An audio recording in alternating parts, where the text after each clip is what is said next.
This is the NPET K10 gaming keyboard.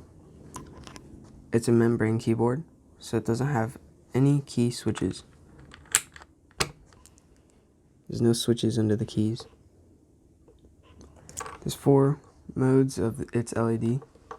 On right now is the breathing, but you could just switch them through the LED one.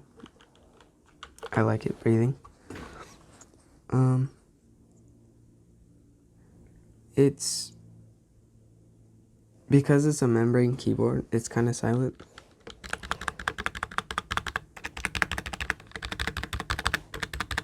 I was pressing those pretty hard.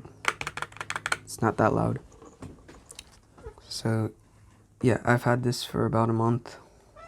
It's a pretty good keyboard for gaming if you're on a budget. Yeah, I hope that's helpful. I received this keyboard. It is amazing. I love the keys. I love the way it feels. Easy to work with.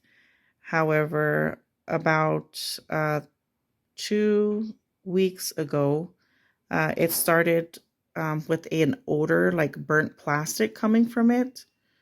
And it's making me sick. So my only concerns would be it might have some cancer-causing odors coming from it. I asked a question. I'm waiting for a response. But other than that odor that is making me nauseous of burnt plastic coming from it, it's a good keyboard.